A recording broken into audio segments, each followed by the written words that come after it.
오늘 살펴볼 하나님의 말씀은 마태복음 7장 15절 말씀, 거짓 선지자와 그 열매에 관한 말씀입니다. 오늘도 마태복음 7장 15절 말씀을 갖고 그 뜻을 풀어나갈 때에 주께서 지혜와 계시의 영을 부어주사 하나님의 뜻과 복음 진리를 밝히 깨닫게 되는 귀한 시간이 되기를 간절히 축복합니다. 축복합니다. 오늘 살펴보고자 하는 말씀은 거짓 선지자와 그 열매에 관한 말씀인데요. 이렇게 시작합니다. 마태복음 7장 15절에 너희는 거짓 선지자들을 삼가라. 양의 옷을 입고 너희에게 나오나 속에는 노락질하는 일이라 울퍼 늑대라. 그들의 열매로 그들을 알지니 라고 시작하여 결론부에서 그런 거짓 선지자들처럼 모래 위에 집을 짓지 말고 너희는 반석 위에 너희 신앙의 집을 잘 지어 만세반석 열린 곳에 다 들어가는 그런 예수의 사람들이 되라고 강력하게 교훈한 후에 7장을 산상수훈을 딱 끝내고 있습니다. 잘 보세요. 오늘 살펴볼 말씀은 산상수훈을 결론 짓는 경고의 말씀으로 가득한데요. 거두절미하고 오늘은 크게 세 가지만 한번 쭉 살펴보고 딱 마치고자 하는데요. 첫째는 거짓 선지자에 대하여, 둘째는 그 열매에 대하여, 셋째는 반석 위에 지은 집과 모래 위에 지은 집에 대하여 이렇게 세 가지 내용만 쭉 살펴보고 딱 마치고자 하는데요. 한번 잘 들어보세요. 첫째로 먼저 첫 번째 대지에서는 마태복음 7장 15절에 나오는 말씀 거짓 선지자에 대하여 한번 좀 살펴보고 딱 넘어가고자 합니다. 먼저 마태복음 7장 15절부터 잘 보세요. 15절에 거짓 선지자들을 삼가라. 양의 옷을 입고 너에게 나오나 속에는 노락질하는 일이라 울퍼 늑대라. 아멘. 양의 옷을 입고 영혼을 노락질하는 이리와 같은 거짓 선지자들을 삼가하라고 경고하고 있습니다. 그러면 누가 그런 거짓 선지자냐? 앞구절과 연결해서 보면 생명의 문과 생명의 길로 인도하지 않고 멸망의 문과 멸망의 길로 인도하는 그런 자가 곧 거짓 선지자입니다. 그러면 멸망으로 인도하는 거짓 선지자는 어떻게 아느냐? 그 다음 구절을 보니 열매를 보아 안다고 말해요. 전에 좁은 문과 좁은 길은 뭐라고 했죠? 예수님이 곧 좁은 문이요 좁은 길이라고 했습니다. 죄와 허물로 죽은 사람은 그 좁은 문과 좁은 길을 전혀 알 수도 없고 찾아갈 수도 없고 찾아낼 수도 없습니다. 어떤 종교에서도 그 구원의 좁은 문, 좁은 길을 찾을 수 없습니다. 그런데 예수님이 십자가에서 죽으시고 부활 성천하시면서 그의 영, 성령을 보내주사 지혜와 계시의 정신을 우리 마음에 부어주시면 그 생명의 문과 생명의 길을 딱 볼 수 있다고 했습니다. 그리하여 예수의 영, 성령을 받고 생명의 문과 생명의 길에 들어갈 수 있는데 그 문과 그 길에 들어선 사람이라면 예수님과 예수님의 십자가를 좁은 문과 좁은 길이라고 알고 그 십자가를 좁은 문과 좁은 길이라고 그렇게 정언하게 되어 있습니다. 그런데 그와 달리 다른 것을 좁은 문과 좁은 길이라고 말한다면 그 사람이 곧 거짓 선지자요 양의 탈을 쓰고 영혼을 노락질하는 일이 늑대라는 것입니다.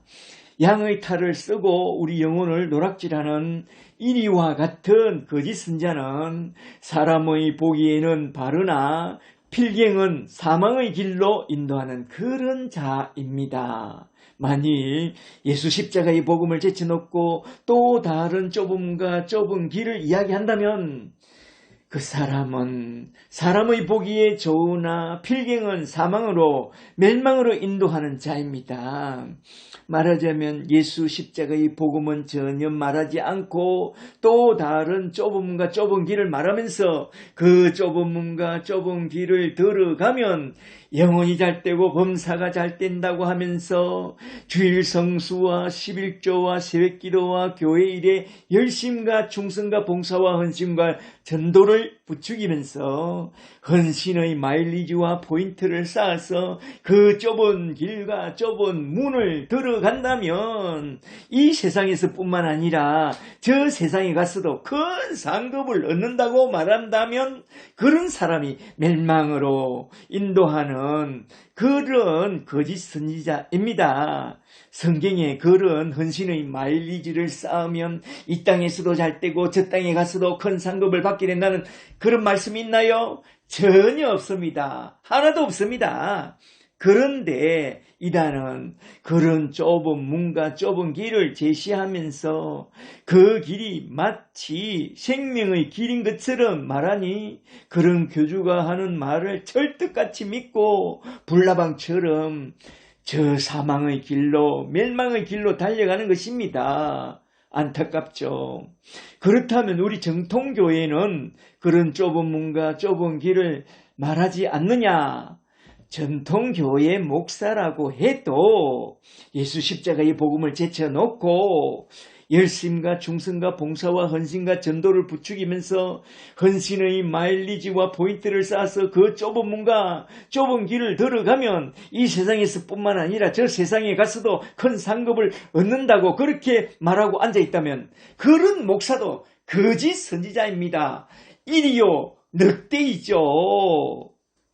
참된 목사라면 서론에서도 본론에서도 결론에서도 예수 십자가의 복음만 전하게 되어 있습니다. 왜냐하면 신구약 성경에 나오는 모든 말씀이 예수 십자가의 복음을 전하기 때문입니다.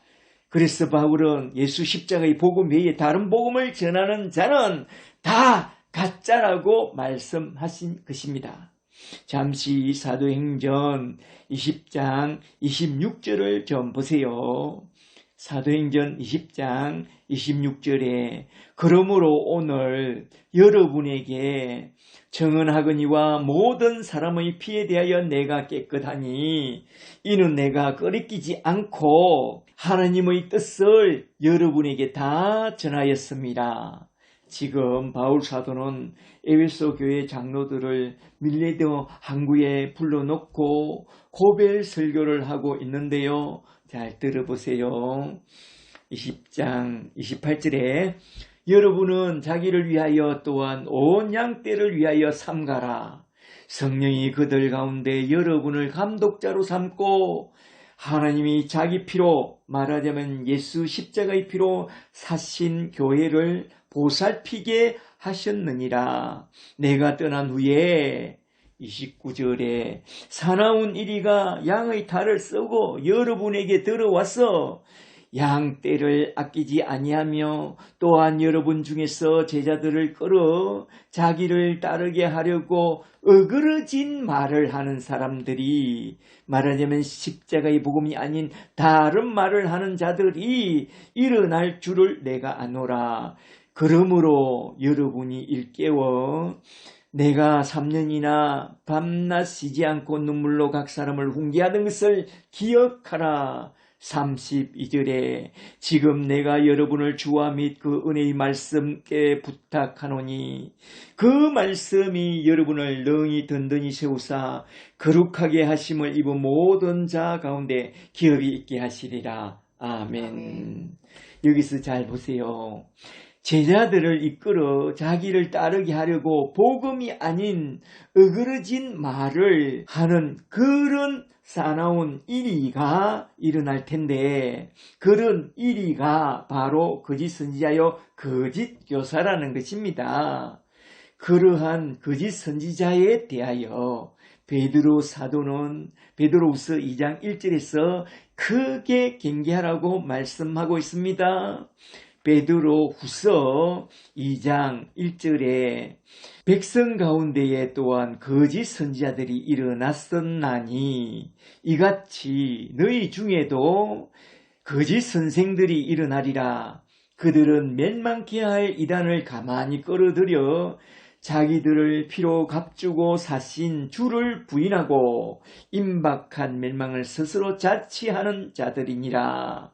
말하자면 십자가의 복음은 전하지 않고 엉뚱하게 인간의 열심을 부추겨서 신앙을 자기들의 이익의 재료로 삼는 그런 사나운 일이 늑대, 거짓 선지자, 거짓 교사, 이단을 조심하라 이 말입니다. 그러한 이단에 대하여 사도 요한은 요한 2서 1장 9절에서 단호하게 그들을 물리치라고 맹합니다. 요한 2서 1장 9절에 그리스도의 교훈 안에 거하지 아니하는 자는 영지주의의 이단이라. 누구든지 그를 집안에 들이지도 말고 인사도 하지 말라. 그에게 인사하는 자는 그 악한 일에 참여하는 자임이니라. 아멘. 그렇다면 우리는 어떤 사람이 되어야 하며 어떤 이들과 교제해야 하느냐? 우리는 예수 그리스도의 복음만 전하는 사람이 되어야 하며 그리스도의 교훈 안에 거하는 자들과 교제해야 합니다. 골로새서 2장 13절을 좀 보세요.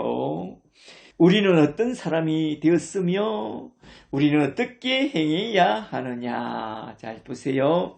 골로새서 2장 13절에 범죄와 육체의 무할례로 죽었던 우리를 하나님이 그리스도와 함께 살리시고 우리의 모든 죄를 사시고 우리를 거스리고 우리를 대적하는 법조문으로 쓴 정서를 지우시고 제하여 버리사 십자가에 못 박으시고 통치자들과 권세자들을 무력화하여 구경거리로 삼으시고 십자가로 승리하셨느니라. 아멘. 이렇게 우리는 예수 십자가의 은총으로 말미암아 하나님의 자녀들이 되었다는 것입니다. 그리고 이어 나오는 골로새서 2장 16절을 잘 보세요. 그리스도와 함께 다시 살아나게 된 우리 신자들은 어떻게 살아야 하느냐? 16절에 그러므로 먹고 마시는 것과 절기나 조하루나 안식일을 이유로 누구든지 너희를 비판하지 못하게 하라. 말하자면 저 율법주의를 쳐내라 이겁니다. 이것들은 장래일의 그림자이나 몸은 그리스도시니라. 아멘. 그리고 18절을 잘 보세요. 천사 숭배 같은 그런 신비주의도 다 쳐내라고 맹합니다.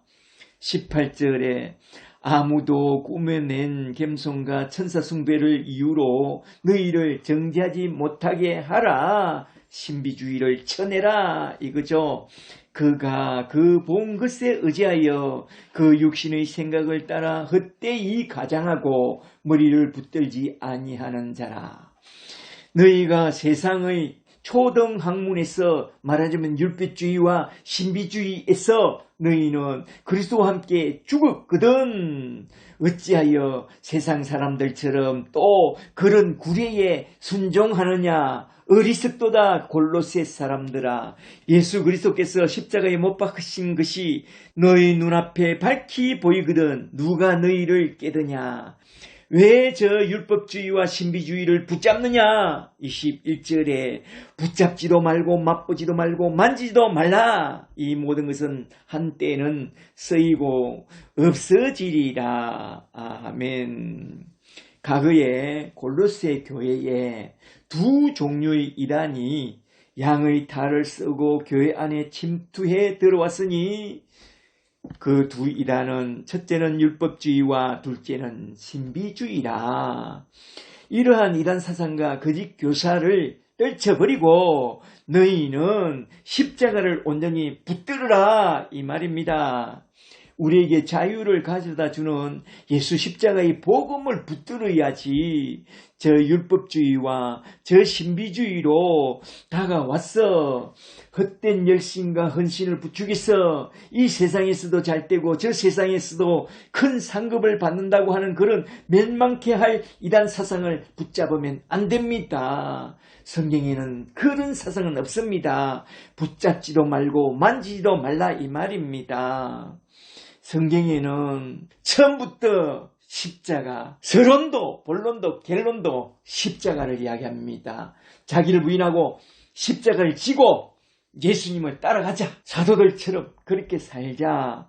그렇게 해야 옳은 주의 종입니다. 그러니까 율법주의와 신비주의로 다가와서 헛된 열심과 헛된 헌신을 부추겨서 이 세상에서도 잘되고 저 세상에서도 큰 상급을 받는다고 하는 그런 멸망케 하는 사상들을 붙잡지도 말고 맛보지도 말고 만지도 말라 이 말입니다. 할렐루야. 아멘. 그런 선지자와 이단에 대하여 구약 성경에서도 크게 경고했으니 신명기 13장을 좀 보세요. 신명기 13장 1절부터 좀 보도록 할까요? 13장 1절에 너희 중에 거짓 선지자나 꿈꾸는 자가 일어나서 이적과 기사를 너에게 보이고 그가 너희가 알지 못하던 다른 신들을 우리가 따라가서 섬기자고 말할지라도, 말하자면 성령 운동하는 그 신비주의에 한번 가보자고 하면 너는 그 선지자나 꿈꾸는 자의 말을 청종하지 말라. 이는 너희 하나님 여호와께서 너희가 마음을 다하고 뜻을 다하여 너희 하나님 여호와를 사랑하는 여부를 알려하사 너희를 시험하심이니라. 너희는 너희의 하나님 여호와를 따르며 그를 경외하며 그의 명령을 지키며 그의 목소리를 청종하며 그를 섬기며 5절에 그런 선지자나 꿈꾸는 자는 죽이라. 어린 양의 피로 구속하시고 십자가의 피로 구속하신 우리 하나님의 구원을 잊게 하는 그런 거짓 선지자들은 다 쳐 죽이라 이거요. 이는 그가 너희에게 너희를 애굽 땅에서 어린 양의 피로 구속하여 너희를 인도하여 내시며 종되었던 집에서 어린 양의 피로 속량해 내신 너희의 하나님 여호와를 배반하게 하려 하며 너희 하나님 여호와께서 너희에게 행하라 맹하신 도에서 너를 깨어내려 말함이라. 너는 이같이 하여 말하자면 가차없이 그를 쳐 죽이되 돌로 쳐 죽여 너희 중에서 악을 제할지니라. 아멘. 다시 말하자면 예수 십자가의 피로 구속하신 구원의 복음은 전하지 않고 자꾸 그저 표적과 기사와 이적만을 말하는 그런 성령파 신비주의 이단으로 인도하는 자들을 너희 회중에서 다 쳐내라 이 말입니다. 십자가의 복음을 붙잡지 않고 성령운동한다고 그저 기사와 이적을 따르는 자들은 반드시 망할 것입니다. 주님이 친히 말씀하셨습니다. 나더러 주여 주여 하는 자마다 다 천국에 들어갈 것이 아니요 다만 하늘에 계신 내 아버지 뜻대로 행하는 자라야. 말하자면 십자가의 복음만 따르는 자라야 구원의 나라에 들어가리라. 그날에 많은 사람들이 나더러 이르되 주여 주여 우리가 주의 이름으로 선지자 노릇하며 주의 이름으로 귀신을 쫓아내며 주의 이름으로 많은 권능을 행하지 아니하였나이까 하리니 그때에 내가 그들에게 밝히 말하되 내가 너희를 도무지 알지 못하니 불법을 행한 자들아 내게서 떠나가라 하리라. 아멘. 그리고 이어서 구약 성경 예레미야 5장 1절 말씀을 좀 더 보세요. 예레미야 5장 1절에 너는 예루살렘 거리로 빨리 다니며 그 넓은 거리에서 찾아보고 알라. 너희가 만일 정의를 행하며 진리를 구하는 자를 한 사람이라도 찾으면 내가 이 성읍을 용서하리라. 그리고 이어서 나오는 5장 30절 말씀을 좀 보세요. 30절에 이 땅에 무섭고 놀라운 일이 있도다. 선지자들은 거짓을 예언하며 제사장들은 자기 권력으로 다스리며 내 백성은 그것을 좋게 여기니 마지막에는 너희가 어찌 되겠느냐. 이건 마치 오늘날 교회들과 같지 않나요? 거짓 선지자들은 예수 그리스도의 복음, 십자가의 복음이 아닌 다른 복음으로서 좁은 문과 좁은 길을 전합니다. 열심 봉사 충성 헌신하면 이 세상에서도 잘 되고 저 세상 가서도 큰 상급을 받는다고 큰 소리 치면서 거짓을 예언하고, 그 교인들은 그것을 좋게 여기고 따라가니 그 마지막은 어찌 되겠느냐, 멸망이다, 이 말입니다. 그리고 예레미야 23장으로 쭉 넘어가서 23장 9절을 좀 보세요. 이건 중요하니까 함께 찾아서 보겠습니다. 한번 찾아보세요. 예레미야 23장 9절에 선지자들에 대한 말씀이라. 내 마음이 상하며 내 모든 뼈가 떨리며 내가 취한 사람 같으며 포도주에 잡힌 사람 같으니, 선지자들에 대한 예언 말씀을 듣고 마음이 심히 힘들었다 이거죠. 이는 여호와의 그 거룩한 말씀 때문이라. 11절에 여호와의 말씀이니라. 선지자와 제사장이 다 사악한지라 내가 내 집에서도 그들의 죄악을 발견하였노라. 13절에 내가 사마리아 선지자들 가운데 우매함을 보았나니 그들은 바알을 의지하고 예언하여, 바알을 의지하고 예언하여 내 백성 이스라엘을 거릇되게 하였고, 내가 예루살렘 선지자들 가운데에도 가증한 일을 보았나니 그들은 간음하며 거짓말하며 악행하는 자들의 손을 강하게 하여 사람으로 그 악에서 돌이키도록 하지 아니하였은즉 그들은 다 내 앞에서 소돔과 다름이 없고 고모라와 다름이 없느니라. 16절에 만군의 여호와께서 이같이 말씀하시되 너희에게 예언하는 선지자들의 말을 너희는 듣지 말라. 그들은 너희에게 헛된 것을 가르치나니 그들이 말한 묵시는 자기 마음으로 말미암은 것이요 여호와의 입에서 나온 것이 아니니라. 항상 그들이 나를 멸시하는 자에게 이르기를 너희가 평안하리라. 어떻게 나를 멸시하는 자들에게 너희는 평안하리라, 잘 되리라 그러느냐. 여호와의 말씀이니라. 또 자기 마음이 완악한 대로 행하는 모든 사람에게 이르기를 재앙이 너에게 임하지 아니하리라. 어떻게 그런 말을 할 수 있느냐. 바로 이렇게 말하는 자가 곧 거짓 선지자라는 것입니다. 22절에 그들이 만일 나의 회의에 참여하였더라면, 내 말을 들었더라면 내 백성에게 내 말을 들려서 그들을 악한 길과 악한 행위에서 돌이키게 하였으리라. 그들은 복음에 참여해 본 적이 없으니까 어찌 예수 십자가의 복음을 전파할 수 있겠느냐 이 말입니다. 26절에 거짓을 예언하는 선지자들이 언제까지 이런 마음을 품겠느냐. 그들은 그 마음의 강교한 것을 예언하느니라. 그들이 서로 꿈꾼 것을 말하니 그 생각인즉 그들의 조상들이 바알로 말미암아 내 이름을 잃어버린 것 같이 내 백성으로 내 이름을 잊어버리게 함이로다. 그러니 마귀의 종이라고 하는 거죠. 28절에 여호와의 말씀이니라. 꿈을 꾼 선지자는 헛된 꿈을 말할 것이요 내 말을 받은 선지자는 성실함으로 내 말을 할 것이라. 쭉정이가 어찌 알고까 같겠느냐. 거짓 선지자와 참 선지자는 다르다. 29절에 여호와의 말씀이니라. 내 말이 불같지 아니하냐. 반석을 쳐서 부러뜨리는 방망이 같지 아니하냐.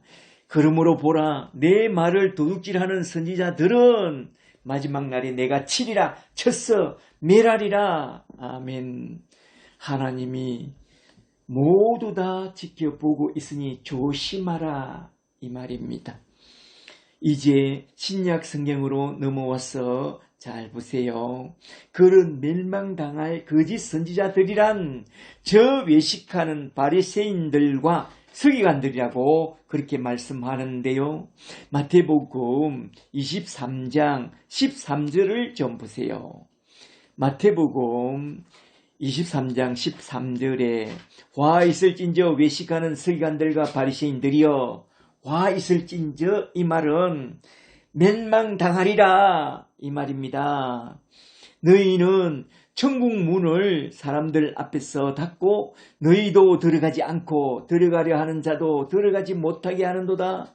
15절에 와 있을진저 외식하는 서기관들과 바리새인들이여, 너희는 교인 한 사람을 얻기 위하여 바다와 육지를 두루 다니다가 생기면 너희보다 배나 더 지옥 자식이 되게 하는도다. 아멘. 이들은 그들이 가진 율법의 의로서 예수님을 통해 들어가는 그 천국문을 딱 가로막아버리고 그들이 가진 율법의 의로서 그들을 지옥으로 인도했으니 세상에 이것보다 더 악한 거짓 선지자가 어디 있겠어요? 와 있을진저 멸망받을지어다. 이런 외식하는 바리새인들과 서기관들이 거짓 선지자들입니다.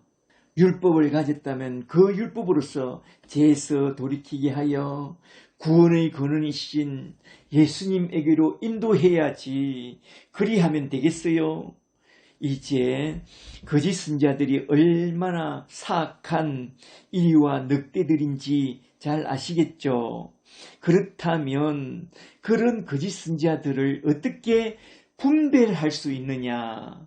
우리 주님은 열매로 그들을 안다고 했습니다. 계속해서 잘 들어보세요.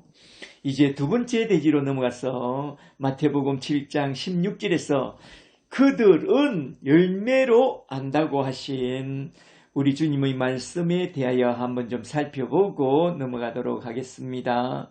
7장 16절부터 잘 보세요. 16절에 그들의 열매로 그들을 알지니 가시나무에서 포도를 엉겅퀴 애써 무화과를 따겠느냐? 이와 같이 좋은 나무마다 아름다운 열매를 맺고 못된 나무가 나쁜 열매를 맺나니 좋은 나무가 나쁜 열매를 맺을 수 없고 못된 나무가 아름다운 열매를 맺을 수 없느니라. 아름다운 열매를 맺지 아니하는 나무마다 지켜 불에 던져지니라. 20절에 이러므로 그들의 열매로 그들을 알리라. 아멘. 열매로 알리라. 그가 거짓 선지자인지 참 선지자인지 가짜 신자인지 참된 신자인지 열매로 안다고 하는데, 좋은 나무는 좋은 열매를, 말하자면 포도나무는 포도를, 무화과나무는 무화과를 맺게 됩니다. 그러나 나쁜 나무는 나쁜 열매를 맺죠. 말하자면 가시나무는 가시를 냅니다. 그 나무가 어릴 때는 이게 무슨 나무인지 잘 모르지만 그러나 2, 3년이 지나면 꽃피고 열매를 맺게 될 때에 그 열매를 보면 이게 무슨 나무인지 우리는 딱 알게 됩니다. 그러나 세월이 지나도 그 열매를 맺지 못한다면 어떻게 하느냐? 그냥 찍어서 불에 던져 불살라 버립니다.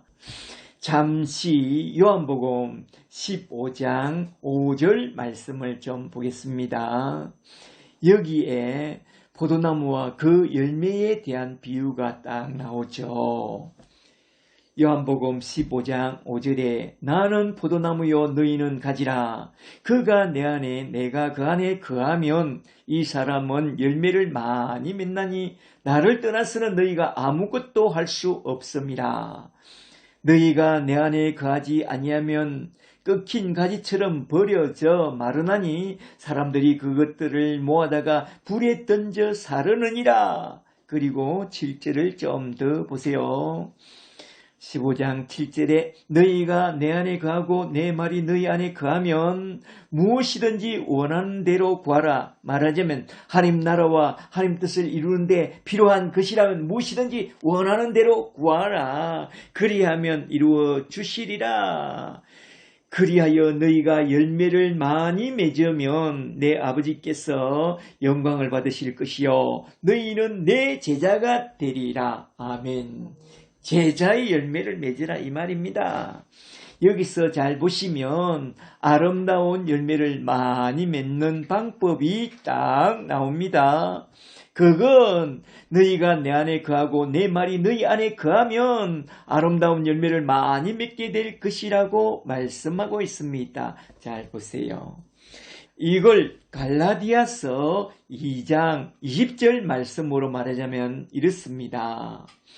내가 그리스도와 함께 십자가에 못 박혀 죽고 이제 나는 없고 내 안에 사는 것은 그리스도시니 이제 내가 사는 것은 나를 사랑하사 나를 위하여 자기 자신을 버리신 하느님의 아들에게 딱 접붙어 산다면 그리스도의 열매를 많이 맺게 된다 이 말입니다. 말하자면 예수님이 십자가에서 죽으시고 무덤에서 부활하사 성천하신 후에 그의 영 성령을 내려 보내주사 복음과 함께 성령님이 우리 안에 내 안에 거하게 될 때에 예수 그리스도 안에서 새 사람으로 거듭난 그런 상태가 곧 하느님의 아들에게 딱 접붙여진 상태요.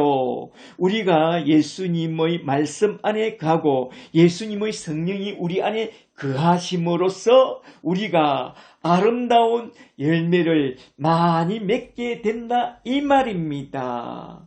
이러한 접붙임에 대해서 사도 바울은 로마서 11장 17절에서 이렇게 설명하고 있습니다. 로마서 11장 17절을 좀 보세요. 11장 17절에 가지 얼마가 꺾였는데 돌 감람나무인 너가 그들 중에 접붙임이 되어 참 감람나무 뿌리의 진액을 함께 받은 자가 되었은즉 그 가지를 향하여 자랑하지 말라. 자랑할지라도 너가 뿌리를 보존하는 것이 아니요 뿌리인 예수께서 너를 보존하는 것이니라. 아멘.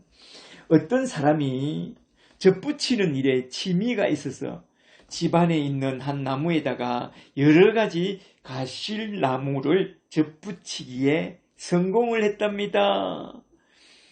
한 나무에서 철을 따라 12가지 열매를 맺기 시작했다는 거요.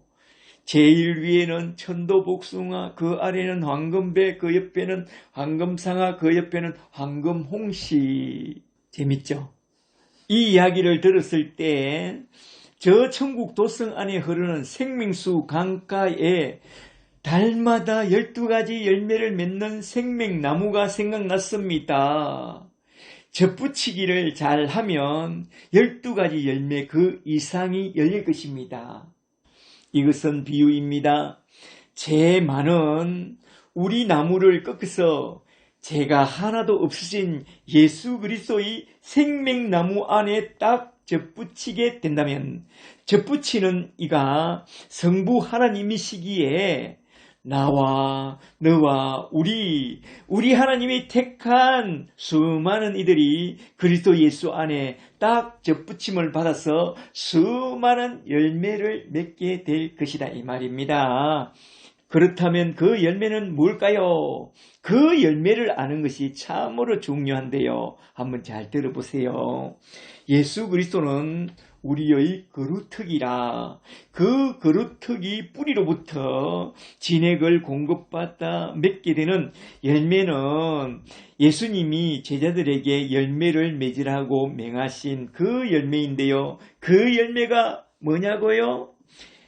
예수님이 늘 하셨던 말씀을 한번 잘 생각해 보세요. 내가 하늘에서 내려온 것은 내 뜻을 행하려 함이 아니라 나를 보내신 아버지의 뜻을 행하려고 내려왔다고 했고, 또 내 아버지의 뜻은 아들을 보고 믿는 자마다 영생의 열매를 선물하는 그것이라고 했습니다. 이 말씀은 요한복음 6장 38절과 40절에 나온 말씀이죠.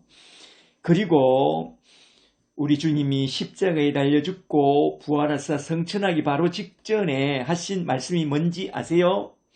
이제 내가 내 아버지 집으로 돌아갈 터인데 너희는 가서 너희 하나님 아버지의 뜻을 따라 열매 맺는 일, 곧 하나님 나라를 재건하는 일을 잘 감당하고 있으라. 그리하면 내가 다시 올 때에 너희에게 상급이 크리라고 말씀하시고 올라갔습니다. 그렇다면 열매 맺는 일은 곧 하나님 나라를 재건하는 일이요, 많은 이들에게 천국 복음을 전파하여 그들도 예수를 믿고 영생의 선물을 받도록 돕는 그것이 곧 열매 맺는 일입니다. 열매는 그것입니다. 우리는 그 일을 위하여 부르심을 받았고 그 일을 위하여 보내심의 사명을 받은 것입니다.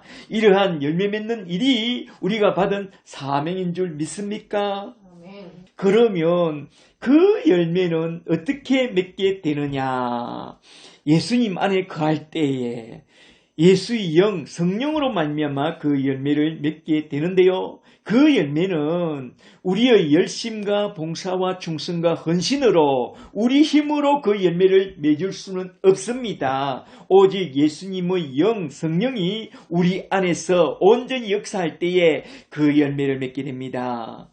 우리가 예수 복음 안에 거하고 예수님의 영이 우리 안에 온전히 역사할 때에 예수님의 향기가 우리 밖으로 나타나서 열매 맺게 되는 그 열매가 곧 성령의 열매요, 새 생명을 얻게 되는 그런 열매라는 것입니다. 예를 들어 설명해 드릴까요? 예수님으로 말미암아 우리 안에서 그냥 흘러나오는 그 팔복이 그 열매인데요. 마태복음 5장 3절부터 나온 그 팔복을 다시 한번 잘 들어보세요. 첫째로 심령이 가난하고, 둘째로 애통하고, 셋째로 마음이 온유하고, 넷째로 의에 줄이고, 다섯째로 긍휼히 여기는 마음과, 여섯째로 청결한 마음을 갖고, 일곱째로 합행케 하는 자가 되어, 여덟째로 의를 위하여 핍박을 받아도 우리 주님이 주신 이 팔복으로 기뻐하고 즐거워하면서 예수 그리스도의 복음을 전하고 복음을 위하여 순교자의 마음으로 사는 그것이 곧 열매 맺는 삶입니다. 생명의 열매를 맺는 삶이죠. 그리고 또 누가 내 오른편 팜을 치면 왼편을 돌려대며 나의 속옷을 가지고자 하면 겉옷까지 내어주며 누가 나를 억지로 오리를 가게 하면 심리까지 동행하면서 그에게 복음을 전해주고 누가 내게 구하면 내어주고 꾸고자 하면 그을치 않고 다 내어주면서 복음을 전하고 또 내 원수까지 사랑하며 나를 핍박하는 자를 위하여 기도해주면서 주의 복음을, 천국 복음을 전해주는 그게 곧 복음의 열매요, 예수님께 붙어있는 열매 맺는 삶입니다. 복음의 열매는 이렇게 크게 두 가지로서, 첫째는 인격 성숙의 열매와 팔복으로 나타나고, 또 갈라디아서 5장 22절에서는 성령의 열매로 나타나죠. 둘째는 전도의 열매를 말씀하고 있습니다. 의를 위하여 핍박을 받아도 복음을 전하여 영혼을 구원하는 그 전도의 열매를 말씀하고 있는데요. 우리는 예수님께 접붙임을 받은 예수의 사람으로서 주님이 원하시는 그 열매를 많이 맺고 살다가 우리 주님이 올라오라고 하시는 그날에 다 들려 올라가게 되는 그런 예수의 사람들이 다 되기를 간절히 축복합니다. 아멘. 이런 아름다운 열매, 생명의 열매를 많이 맺는 자는 생명나무에 접붙여진 참된 신자요. 그런 아름다운 생명의 열매를 맺지 못하고 그저 성령 운동을 한답시고 기사와 이적을 쫓아가는, 그리고 인간적인 열심과 헌신을 부추기면서 전도운동과 축사운동과 은사운동으로 나간다면 그게 곧 거짓 선지자요 거짓 신자입니다. 우리는 과연 어떤 나무입니까? 과연 생명나무에 접붙임을 받아서 생명의 열매를 맺고 있는 그런 생명나무들입니까? 아니면 바람만 불면 서로 부대끼며 울어대는 그런 가시나무입니까? 내 안에 내가 너무도 많아 당신의 쉴 곳 없네. 내 속에 헛된 바람들로 당신의 쉴 곳 없는 그런 가시나무라면 회개하세요. 그런 사람이 거짓 선지자요 가짜 신자라고 우리 주님은 말씀하고 있습니다. 이어서 나온 말씀 마태복음 7장 21절을 잘 보세요. 마태복음 7장으로 다시 돌아가서 마태복음 7장 21절에 열매로 알리라 라고 말씀한 후에 나온 말씀인데요. 마태복음 7장 21절에 나더러 주여 주여 하는 자마다 다 천국에 들어갈 것이 아니요 다만 하늘에 계신 내 아버지의 뜻대로 행하는 자라야 들어가리라. 말하자면 예수님께 접붙임을 받아 아버지의 뜻을 따라 행하며 생명의 열매를 맺게 되는 그런 자들만이 하나님의 나라 천국에 들어가게 된다 이 말입니다. 22절에 그날에 많은 사람이 나더러 이르되 주여 주여 우리가 주의 이름으로 선지자 노릇하며 전도운동하고 주의 이름으로 귀신을 쫓아내며 축사운동하고 주의 이름으로 많은 권능을 행하지 아니하였나이까 은사운동까지 했다고. 그때 내가 그들에게 밝히 말하되 내가 너희를 도무지 알지 못하니 불법을 행한 자들아 내게서 떠나가라 하리라. 여기서 불법이란 우리 주님이 하라고 하신 일, 천국 복음을 전하여 생명의 열매를 많이 맺으라고 한 그 일을 제쳐놓고 엉뚱하게 성령 운동을 하고 돌아다닌 그게 바로 불법입니다. 그런 자들은 저 음부 지옥에 던져질 것이라는 것입니다. 그러므로 저와 여러분은 새 생명의 열매를 전혀 맺지도 못하는 그런 괴상한 성령 운동을 한답시고 방과 예언과 축사와 신유와 은사 운동을 부추기는 그런 허망한 곳으로 쫓아다닐 게 아니라 돌이켰어 예수 그리스도의 생명나무에 딱 접붙임을 받고 복음 위에 바로 서서 말씀 안에 거하면서 오직 예수 십자가의 복음만 전함으로써 아름다운 새 생명의 열매를 맺는 그런 아름다운 생명나무의 가지들이 다 되시기를 주 예수 그리스도 이름으로 간절히 축복합니다. 축복합니다. 이제 세 번째 대지로 넘어가서 마태복음 7장 24절에서 결론으로 나온 말씀, 반석 위에 지은 집과 모래 위에 지은 집에 대하여 한번 쭉 살펴보고 딱 마치고자 하는데요. 7장 24절부터 잘 보세요. 24절에 그러므로 누구든지 나의 이 말을 듣고 행하는 자는 그 집을 반석 위에 지은 지혜로운 사람 같으리니 비가 내리고 창수가 나고 바람이 불어 그 집에 부딪히되 무너지지 아니하나니 이는 주초를 반석 위에 놓은 까닭이요. 26절에 나의 이 말을 듣고 행치 않는 자는 그 집을 모래 위에 지은 어리석은 사람 같으리니 비가 내리고 창수가 나고 바람이 불어 그 집에 부딪힘에 무너져 그 무너짐이 심하니라. 예수께서 이 말씀을 마치심에 무리들이 그의 가르침에 놀라니 이는 그 가르치는 것이 근이 있는 자와 같고 그들의 서기관들과 같지 아니함이러라. 아멘. 여기서 그러므로 라는 단어를 써서 마태복음 7장뿐만 아니라 마태복음 5장부터 시작된 산상수훈의 결론을 딱 내리고 있는데요.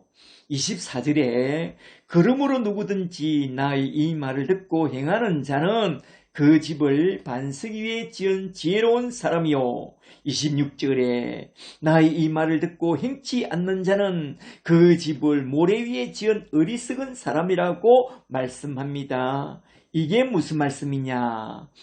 집을 짓는 건축자들에 관한 말씀이냐? No, 아닙니다. 이 말씀은 하나님의 뜻과 복음의 비밀을 담아내고 있는 비유입니다.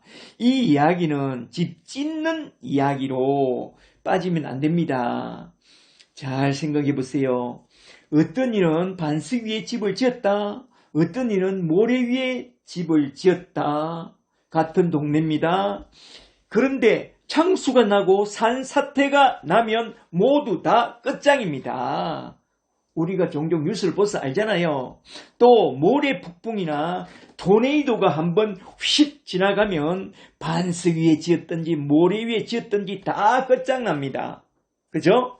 그러므로 우리는 이 말씀을 가지고 집 짓는 이야기로 세워버리면 본질을 놓치게 됩니다. 아시겠어요?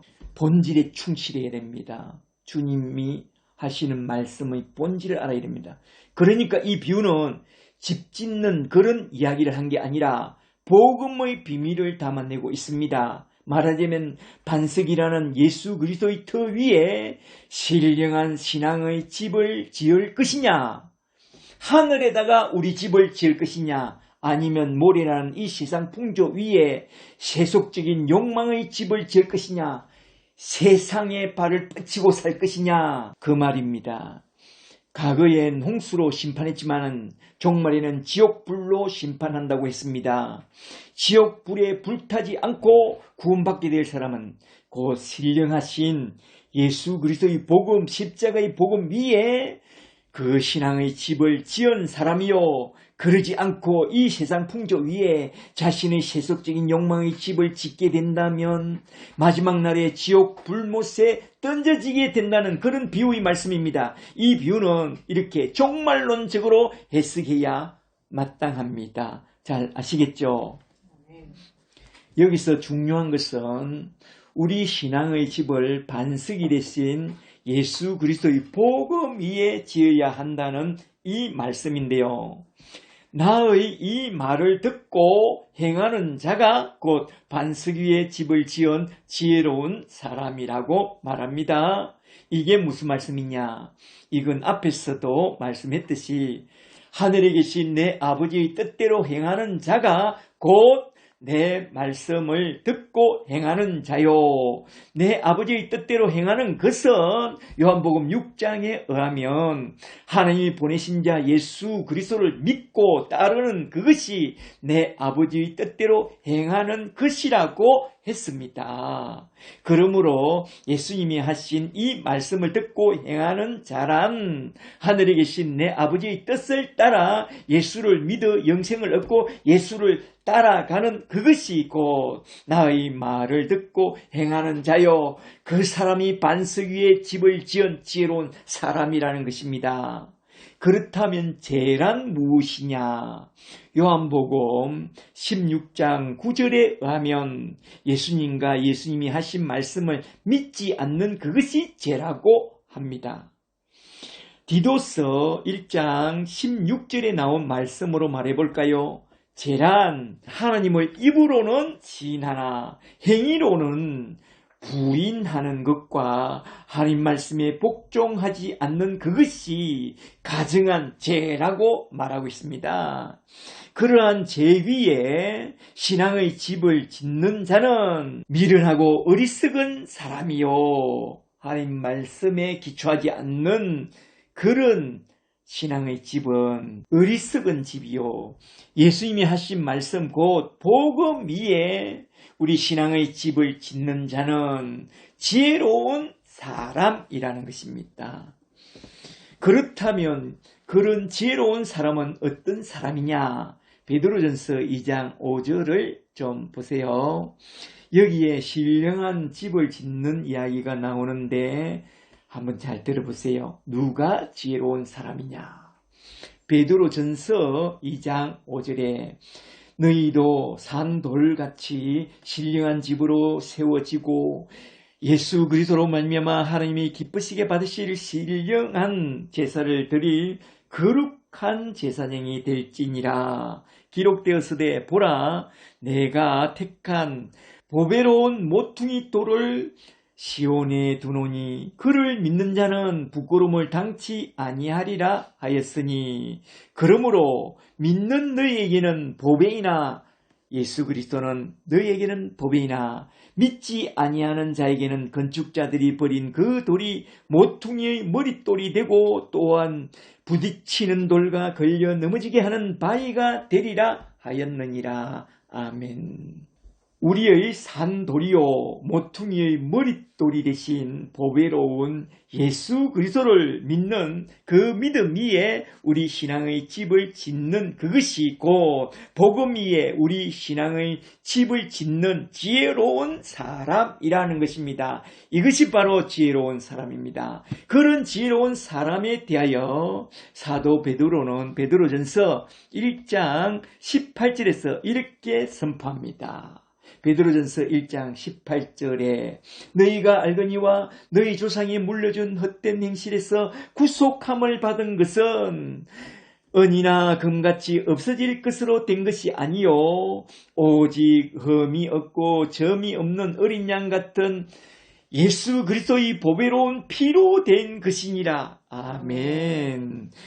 이렇게 그리스도의 보배로운 피 위에 복음 위에 신앙의 집을 지은 자는 정말로 지혜로운 사람입니다. 할렐루야. 그런 지혜로운 사람은 과연 어떻게 되느냐? 그것까지만 좀 살펴보고 딱 마치고자 하는데요.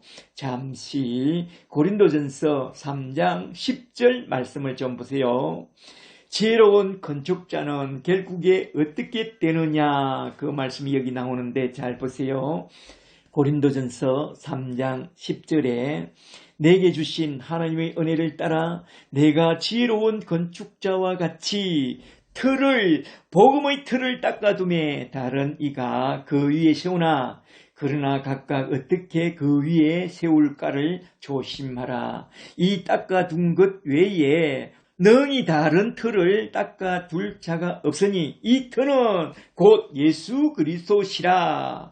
만일 누구든지 금이나 은이나 보석이나 나무나 풀이나 짚으로 이 터 위에 세우면 각 사람의 공적이 나타날 터인데 그날의 공적이 불탈이니 그 불이 각 사람의 공적이 어떠한지 시험할 것임이라. 14절에 만일 누구든지 그 위에 세운 공적이 그대로 있으면 상을 받고 누구든지 그 공적이 불타면 해를 받으리니 그러나 자신은 구원을 받되 불 가운데서 받은 것 같으리라. 아멘. 여기서 금과 은과 보석이 상징하는 예수 그리스도의 복음의 터 위에 복음으로 집을 지은 자는 마지막 날에 구원을 받되 복음이 아닌 나무와 풀과 짚으로 자기 인생의 집을 지으면 마지막 날에 그 인생의 집이 불탈 때에 지옥 불못에 던져지게 된다 이 말입니다.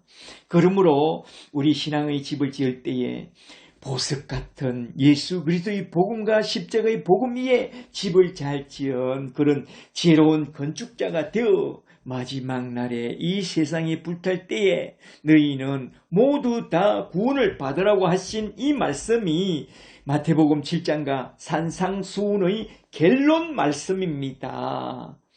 그러므로 저와 여러분은 이러한 우리 주님의 말씀을 잘 듣고 예수님을 온전히 믿는 그 믿음의 집을 예수 그리스도의 복음 위에 잘 지어 마지막 날에 이 세상이 불탈 때에 저 하늘나라 천국으로 다 들려 올라가는 그런 예수의 사람들이 다 되시기를 주 이름으로 간절히 축복합니다. 축복합니다.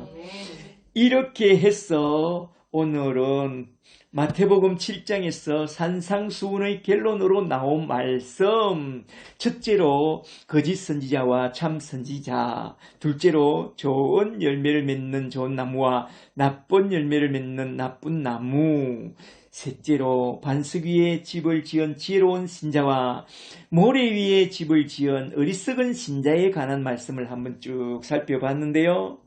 이러한 결론 말씀을 잘 기억해 두세요.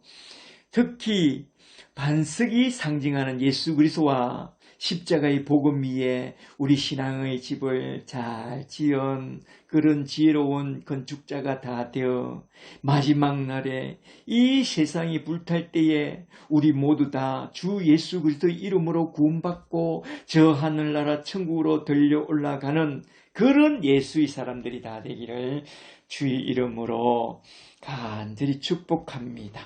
축복합니다. 아멘. 이제 끝으로 기도하고 산상수훈을 다 마치도록 하겠습니다.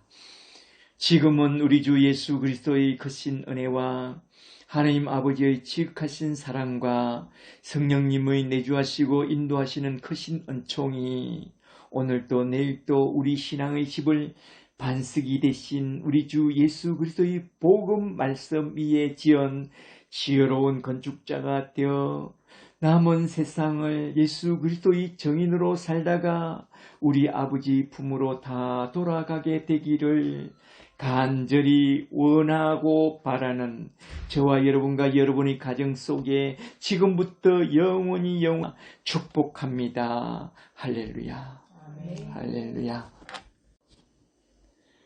오늘 살펴볼 하나님의 말씀은